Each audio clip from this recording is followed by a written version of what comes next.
ಗಡಿಕಾ ಜಲದಿಂದ ಪಟು ಹನುಮಂತನು ಗಡಿಕಾ ಜಲದಿಂದ ಪಟು ಹನುಮಂತನು ಕರುಣೆಯ ಮಾಡಲು ಕದಲಿ ಕೊರೆದೆ ಗಡಿಕಾ ಜಲದಿ ನಿಂತ ಶ್ರೀ ಹನುಮಂತ ಶ್ರೀ ಹನುಮಂತ ಶ್ರೀ ಹನುಮಂತ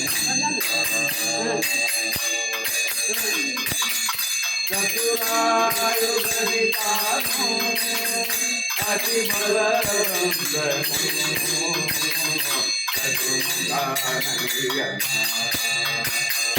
ಚತುರಮೂರ್ತಿಗಳ ಚತುರತನರಿದೆ ಚತುರಮೂರ್ತಿಗಳ ಚತುರತನರಿದೆ ಚತುರ್ಮುಖನಾಗಿರದೆ ಚತುರ್ವಿಧ ಫಲ ಕೊಡ ಜಲದಿ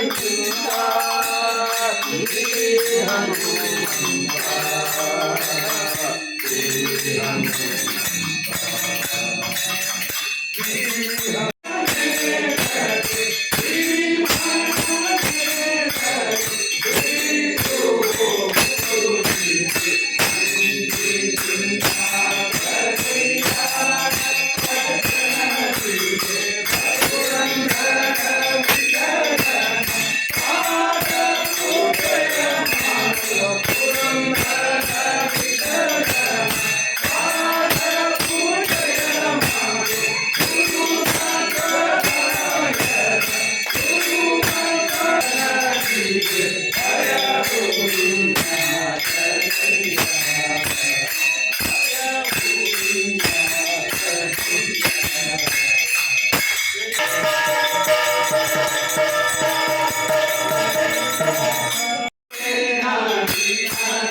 ಯಾವ ಸೈಡ್ ದೊಡ್ಡದಿದೆ ವಿಶೇಷ ಏಕಾದಶಿ ಶನಿವಾರ ಜ್ಯೇಷ್ಠ ಮಾಸ. ಪ್ರತಿ ವರ್ಷ ನಾವು ಕಾರು ಹುಣ್ಣಿಮೆಗಿಂತ ಮೊದಲೇ ರಾಜಫಲ ಅಭಿಷೇಕ ಅನ್ನುವಂಥದ್ದು ಮಾರುತಿ ದೇವರಿಗೆ ಮಾಡ್ತೀವಿ. ಇದು ಬಹಳ ವರ್ಷದಿಂದ ನಡ್ಕೋತ ಬಂದಿರುವಂಥದ್ದು. ಯಾಕಂದ್ರೆ ಕಾರು ಹುಣ್ಣಿಮೆ ಆದಮೇಲೆ ಮಾವಿನ ಹಣ್ಣನ್ನು ತಿನ್ನಬಾರ್ದು ಅಂತ ಹೇಳ್ತಾರೆ, ಶಾಸ್ತ್ರ ನಿಯಮ ಅದ. ಅದಕ್ಕೋಸ್ಕರವಾಗಿ ಎಲ್ಲ ಹಣ್ಣುಗಳಲ್ಲಿ ರಾಜ ಅಂತಂದ್ರೆ ಯಾರು ಅಂತಂದ್ರೆ ಆಮ್ರ ಫಲ ಅಂತ ಹೇಳಿ ಮಾವಿನ ಹಣ್ಣು. ಅದಕ್ಕೆ ನೋಡ್ರಿ, ಮಾವಿನ ಹಣ್ಣಿಗೆ ಇರುವಷ್ಟು ವೈವಿಧ್ಯಮಯ ಹೆಸರುಗಳು ಬೇರೆ ಯಾವ ಹಣ್ಣಿಗೂ ಇಲ್ಲ. ಬೇರೆ ಎಲ್ಲ ಹಣ್ಣಿಗೆ ಒಂದೊಂದೇ ಹೆಸರು. ಮಾವಿನ ಹಣ್ಣಿಗೆ 108 ಹೆಸರವ. ಅದಕ್ಕೆ ಅದನ್ನು ರಾಜಫಲ ಅಂತ ಹೇಳ್ತಾರೆ.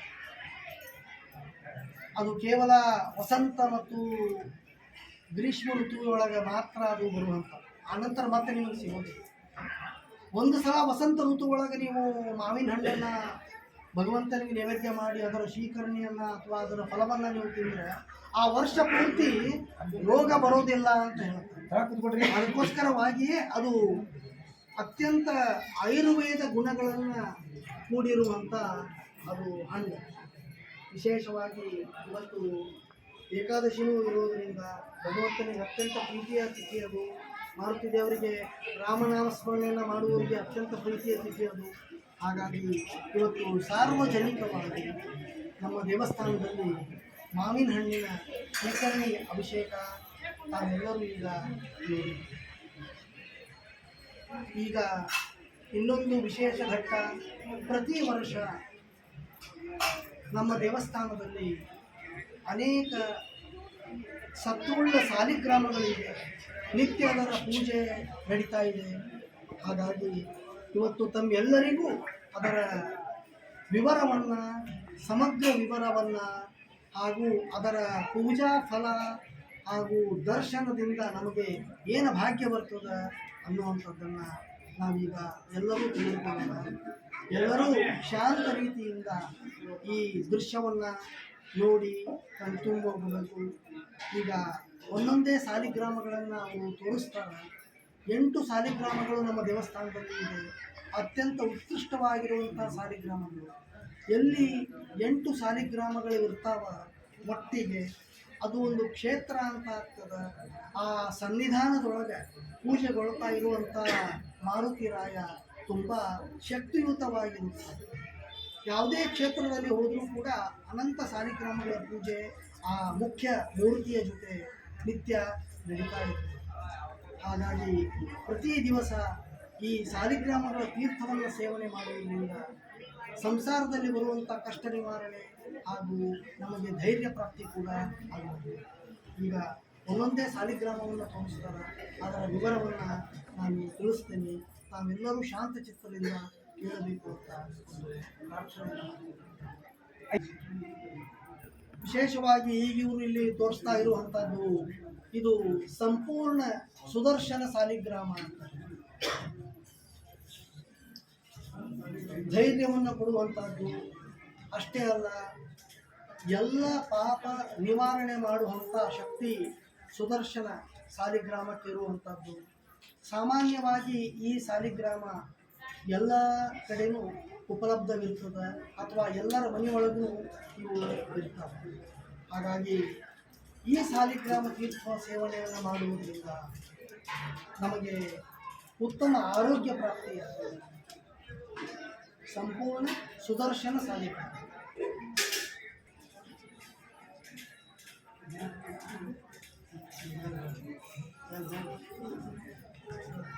ಇದು ಇನ್ನೊಂದು ವಿಶೇಷ ಸಾಲಿಗ್ರಾಮ, ಉಗ್ರ ನರಸಿಂಹ ಸಾಲಿಗ್ರಾಮ. ಅತ್ಯಂತ ಅಪರೂಪವಾಗಿರುವ ಉಗ್ರ ನರಸಿಂಹ ಸಾಲಿಗ್ರಾಮ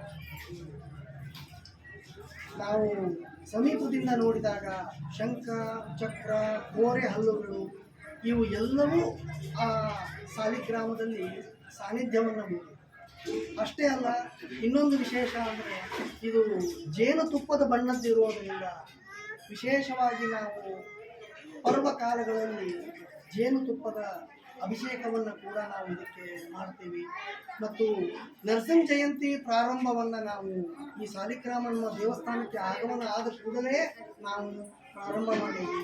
ವೈಭವದಿಂದ ನರಸಿಂಹ ಜಯಂತಿ ಕೂಡ ನಾವು ಈ ಸಾಲಿಗ್ರಾಮದ ಮೂಲಕ ಆಚರಿಸ್ತಾ ಇದ್ದೀವಿ. ಉಗ್ರ ನರಸಿಂಹ ಸಾಲಿಗ್ರಾಮ ಇದು ಒಂದು ವಿಶೇಷ ಸಾಲಿಗ್ರಾಮ. ಇದು ಕೂರ್ಮ ಸಾಲಿಗ್ರಾಮ ಅಂತ. ಕೂರ್ಮ ಸಾಲಿಗ್ರಾಮ ಅಂದ್ರೆ ಆಮೆ. ದಶಾವತಾರದ ಸಾಲಿಗ್ರಾಮಗಳಲ್ಲಿ ಒಂದು ಸಾಲಿಗ್ರಾಮ ಇದೆ ಕೂರ್ಮ ಸಾಲಿಗ್ರಾಮ.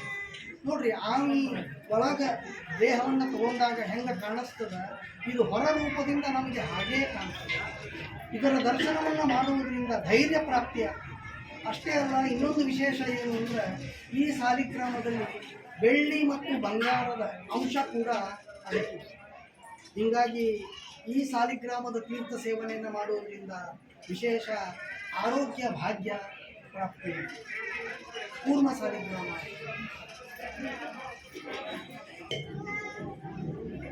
ಇನ್ನೊಂದು ವಿಶೇಷ ಸಾಲಿಗ್ರಾಮ ಇದು ಭೂವರಹ ಸಾಲಿಗ್ರಾಮ.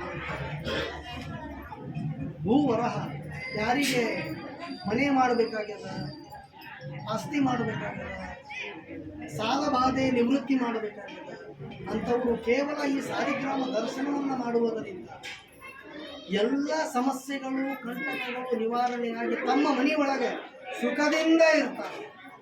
ಭೂವರಹ ಸಾಲಿಗ್ರಾಮ ಇದು ಯಾವಾಗಲೂ ಇದು ನಾವು ಕೆಳಗಡೆ ಅಂತ ಇಟ್ಟಾಗ ಅದು ನೆಲವನ್ನೇ ನೋಡ್ತೇವೆ. ಭೂಮಿಯಲ್ಲಿ ಇರುವಂಥ ಎಲ್ಲ ದೋಷವನ್ನು ನಿವಾರಣೆ ಮಾಡ್ತದೆ. ಹಾಗಾಗಿ ಭೂವರಹ ಸಾಲಿಗ್ರಾಮ ಅತ್ಯಂತ ವಿಶೇಷ. ಇದು ಕೂಡ ಬೆಳ್ಳಿ ಮತ್ತು ಬಂಗಾರದ ಅಂಶದಿಂದ ಕೂಡಿರುವಂಥ. ಇದು ವಿಶೇಷವಾಗಿ ಎಲ್ಲರೂ ದರ್ಶನ ಮಾಡಲೇಬೇಕು. ಇದು ಲಕ್ಷ್ಮೀ ನರಸಿಂಹ ಸಾಲಿಗ್ರಾಮ. ಆಗಲೇ ನೀವು ನೋಡಿರುವಂಥದ್ದು ಉಗ್ರ ನರಸಿಂಹ. ಇದು ಲಕ್ಷ್ಮೀ ನರಸಿಂಹ ಸಾಲಿಗ್ರಾಮ ಅತ್ಯಂತ ಅಪರೂಪವಾಗಿರುವಂಥ. ಇಷ್ಟು ದೊಡ್ಡದಾಗಿರುವಂಥ ಸಾಲಿಗ್ರಾಮ ಸಿಗೋದೇ ಅತ್ಯಂತ ವಿರಳ. ಈ ಸಾಲಿಗ್ರಾಮ ದರ್ಶನದಿಂದ ಎಲ್ಲ ಇಷ್ಟಾರ್ಥ ನಮ್ಮದು ಈಡೇರ್ತದೆ. ಅಷ್ಟೇ ಅಲ್ಲ, ನಾವು ಕಲಿಯುಗದಲ್ಲಿ ಮಾಡಿರುವಂಥ ಪಾಪ ಕೂಡ ನಿವೃತ್ತಿಯಾಗಿದೆ. ಇದು ಸಹ ಬೆಳ್ಳಿ ಮತ್ತು ಬಂಗಾರ ಯುಕ್ತದಿಂದ ಕೂಡಿರುವಂಥ ಲಕ್ಷ್ಮೀ ನರಸಿಂಹ ಸಾಲಿಗ್ರಾಮ. ಇದು ಶಾಂತವಾಗಿರುವಂಥ ಸಾಲಿಗ್ರಾಮ. ಅದೇ ನೀವು ನೋಡಿರುವಂಥದ್ದು ಉಗ್ರವಾಗಿರುವಂಥ ಸಾಲಿಗ್ರಾಮ. ಅದರ ಜೊತೆ ಇನ್ನೊಂದು ವಿಶೇಷತೆ ನಾನು ನಿಮ್ಗೆ ಹೇಳಬೇಕು ಅಂತ ಇದ್ದೀನಿ. ಇದಕ್ಕೆ ಗೋಮತಿ ಚಕ್ರ ಅಂತ. ಗೋಮತಿ ಚಕ್ರ ಅಂತಂದ್ರೆ ಒಂದು ಸ್ತ್ರೀ ಸಾಲಿಗ್ರಾಮ ಅಂತ ಹೆಸರು. ಯಾವಾಗಲೂ ಸಾಲಿಗ್ರಾಮಗಳನ್ನು ಒಂದೇ ಆಗಿ ನಾವು ಇಡಬಾರ್ದು, ಅದು ಪುರುಷ ಸಂಕೇತ ಆಗುತ್ತೆ. ಹಾಗಾಗಿ ಗೋಮತಿ ಚಕ್ರವನ್ನು ಅದರ ಜೊತೆ ಇಟ್ಟರೆ ಆಗ ಸಾಲಿಗ್ರಾಮ ಎಂಥ ಉಗ್ರ ಸಾಲಿಗ್ರಾಮ ಇದ್ದರೂ ಕೂಡ ಅದು ಶಾಂತಾವಸ್ಥೆಯನ್ನು ತಲುಪ್ತದೆ. ಇದು ವಿಶೇಷವಾಗಿರುವಂಥ ಗೋಮತಿ ಚಕ್ರ ಅಂತ ಹೇಳಿ ರಾಮೇಶ್ವರದಲ್ಲಿ ಸಿಗುತ್ತೆ. ಇಲ್ಲಿ 3 ಸಮುದ್ರಗಳ ಸಂಗಮ ಇದೆ. ಅಲ್ಲಿ ತ್ರಿಕೋಣಾಕಾರವಾಗಿ ರಚನೆ ಆಗಿರುವಂಥ ಈ ಗೋಮತಿ ಚಕ್ರ ಅಂತ ಹೇಳಿ ಇದು ಲಕ್ಷ್ಮೀ ಸಾಲಿಗ್ರಾಮ ಅಂತ ಕೂಡ ಅರ್ಥ ಆಗುತ್ತೆ. ಇದು ನಿಮ್ಮ ಹತ್ರ ನೀವು ಯಾವಾಗೂ ಇಟ್ಟುಕೊಂಡ್ರೆ ಹಣಕಾಸಿನ ತೊಂದರೆ ಆಗುತ್ತದೆ. ವಿಶೇಷವಾಗಿ ಇದು ಸುದರ್ಶನ ಸಾಲಿಗ್ರಾಮ ಅಂತ. ಇದು ವಿಭಿನ್ನ ರೀತಿಯಾಗಿರುವಂಥ ಒಂದು ಸುದರ್ಶನ ಸಾಲಿಗ್ರಾಮ. ನಿತ್ಯ ಪೂಜೆಗೆ ಮನೆಯಲ್ಲಿ ಎಲ್ಲರೂ ಇಟ್ಟುಕೊಳ್ಳಬಹುದಾದಂಥದ್ದು. ವಿಶೇಷವಾಗಿ ಈ ಸಾಲಿಗ್ರಾಮ ತೀರ್ಥದಿಂದ ಜೀವನ ಧನ್ಯ.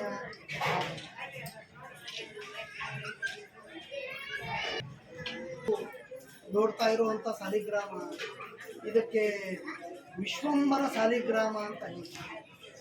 ಸಾಧಾರಣ 300 ವರ್ಷದ ಹಿಂದಿಂದಿದು. ಅಗಡಿ ಹತ್ರ ಇರುವಂಥ ಗುರಗ್ ಅಂತ ಒಂದು ಅರಮನೆ ಇತ್ತು. ಅದರಲ್ಲಿ ಪ್ರಾಪ್ತಿಯಾಗಿರುವಂಥದ್ದು ಇದು. ಮಾತಾಡಬೇಡಿ. ಪ್ರಾಪ್ತಿಯಾಗಿರುವಂಥದ್ದು. ಹಾಗಾಗಿ ಎಲ್ಲ ಸಾಲಿಗ್ರಾಮಗಳಲ್ಲಿ ಮೇರು ಸಾಲಿಗ್ರಾಮ ಇದೆ, ವಿಶ್ವಂಬರ ಸಾಲಿಗ್ರಾಮ ಅಂತ. ಇಡೀ ವಿಶ್ವವನ್ನ ಆಳುವಂತ ಅಂಬರಮೂರ್ತಿಯಾಗಿರುವಂಥ ಭಗವನ್ ನಾರಾಯಣನ ಸ್ವರೂಪ. ವಿಶೇಷವಾಗಿ ಈ ಸಾಲಿಗ್ರಾಮಕ್ಕೆ 14 ತೂತುಗಳು ಅಂದರೆ 14 ಮನ್ವಂತರಗಳನ್ನು ಅದು ಸೂಚಿಸುತ್ತದೆ. ತುಂಬ ಭಾರವಾಗಿರುವಂಥದ್ದು. ಈಗಿನ ಕಾಲದಲ್ಲಿ ಅದು ಸಿಗೋದು ಕೂಡ ಅತ್ಯಂತ ದುರ್ಲಭ ಅಂತಲೇ ಹೇಳಬಹುದು. ಎಲ್ಲ ಪ್ರಾರ್ಥನೆಗಳು ಅನ್ನ ಈ ಸಾಲಿಗ್ರಾಮ ವಿಶೇಷವಾಗಿ ಆಲಿಸ್ತದ ಅನ್ನುವಂಥದ್ದು ಒಂದು ವಿಶೇಷ. ಅಷ್ಟೇ ಅಲ್ಲ, ನಿಮ್ಮ ಪ್ರಾರ್ಥನೆ ನಿಷ್ಠೆ ಸತ್ಯವಾಗಿದ್ದರೆ ಅದು ಹೌದು ಹೌದು ಅಂತೇಳಿ ತಲೆ ಕೂಡ ಹಾಕುತ್ತೆ. ಎಲ್ಲ ಸಾಲಿಗ್ರಾಮ ಅಂಶಗಳು ಶಂಖ, ಚಕ್ರ, ಗದಾ, ಪದ್ಮ ಇವೆಲ್ಲ ಏನದ ಎಲ್ಲ ಅಂಶಗಳು ಕೂಡ ಪ್ರತ್ಯಕ್ಷವಾಗಿ ಈ ಸಾಲಿಗ್ರಾಮದಲ್ಲಿ ಒಡಮೂಡಿದೆ. ನೀವು ಯಾವುದೇ ಒಂದು ತೂಪಿನಿಂದ ನೀರು ಹಾಕಿದರೂ ಕೂಡ ರಂಧ್ರದಿಂದ ಅದು ಹೊರಗೆ ಕಾರಂಜಿ ಥರ ಹೊರಗಡೆ ಬರುತ್ತೆ. ನೋಡಲಿಕ್ಕೂ ಅದನ್ನು ಪೂಜೆ ಮಾಡುವ ಸಮಯದಲ್ಲಿ ಅದರಿಂದ ಬರುವಂಥ ಕಾರಂಜಿಯನ್ನು ನೋಡಲಿಕ್ಕೆ ಕೂಡ ಮನಸ್ಸಿಗೆ ತುಂಬ ಆನಂದವನ್ನು ಕೊಡುತ್ತೆ.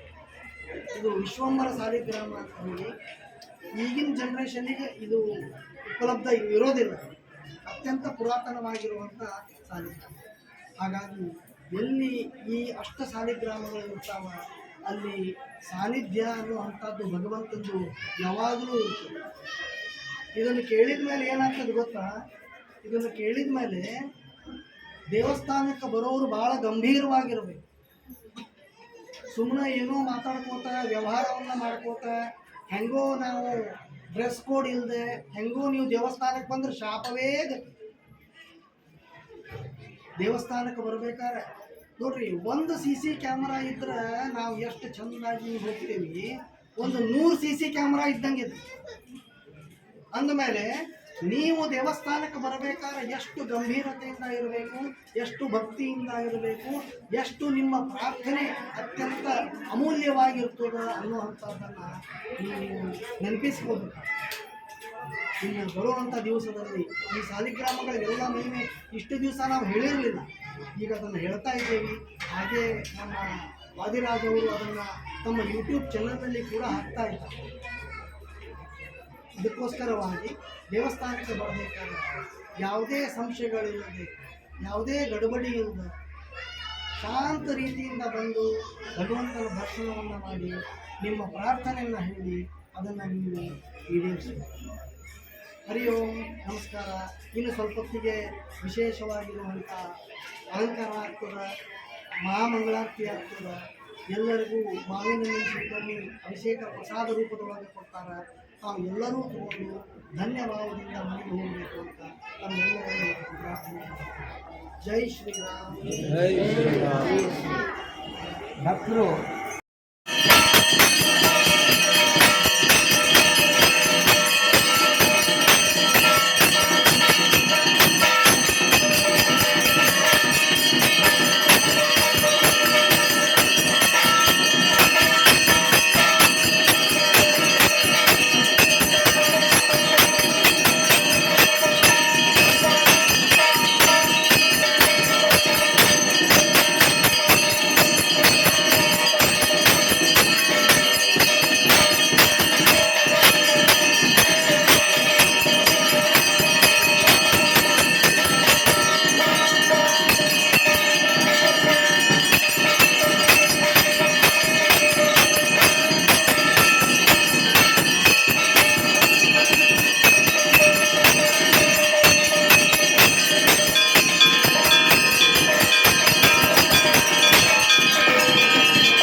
ಬರೋಬರಿ ಇತ್ತು.